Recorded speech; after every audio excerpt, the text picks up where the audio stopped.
જય માતાજીના નાદ સાથે ધાંગધ્રાની પાટડી ધામા પગપાળા સંઘ રવાના થયો હતો.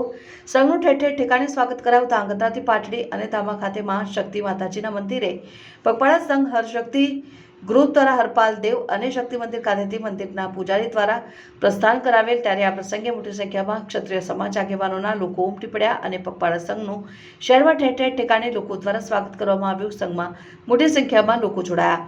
ધાંગધ્રા ગ્રીન ચોક ખાતે હરપાલ દેવની પ્રતિમાને અને શક્તિ મંદિર ખાતે આરતી કરી પગપાળા સંઘને શક્તિ માતાના પૂજારી ઝાલાવાડ ક્ષત્રિય સમાજના doctor SD Zala, Mohansinh Zala, additional collector Kuldeepsinh Zala, Manoharsinh Rana, Lalitsinh Zala, Bharatsinh Zala સહિત આગેવાનો દ્વારા ધ્વજા આપીને પ્રસ્થાન કરાવે. ત્યારે આ પ્રસંગે ક્ષત્રિય સમાજના આગેવાનો સહિત મોટી સંખ્યામાં આગેવાનો ઉપસ્થિત રહ્યા અને ઢોલ નગારા ડીજે સાથે મોટી સંખ્યામાં લોકો સાથે પાટડી અને ધામા ખાતે ઢોલ નગારા ડીજે સાથે જય માતાજીના નાદે મોટી સંખ્યામાં ભાઈઓ બહેનો પગપાળા સંઘ જવા રવાના થયેલ અને પગપાળા સંઘનું ધાંગધ્રા શહેરમાં ઠેકાણે વેપારીઓ અને લોકો દ્વારા સ્વાગત કરાયું હતું.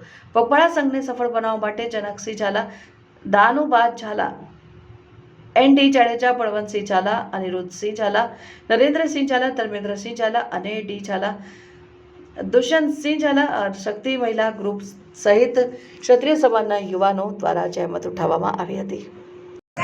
જય શક્તિમાં ધાંગધ્રા હરશક્તિ ગ્રુપ અને ક્ષત્રિય સમાજ દ્વારા સતત 9 વર્ષથી આપણે શક્તિમાના માતાજીના મઠ પાટડી અને ધામા ખાતે પગપાળા સંઘ મોકલવામાં આવે છે. ત્યારે મોટી સંખ્યામાં ભાઈઓ બહેનો અને માતાઓ આ સંઘની અંદર જોડાય છે અને માતાજીનું સ્મરણ કરી અને આ 3 દિવસે આ ધામા ખાતે પહોંચે છે.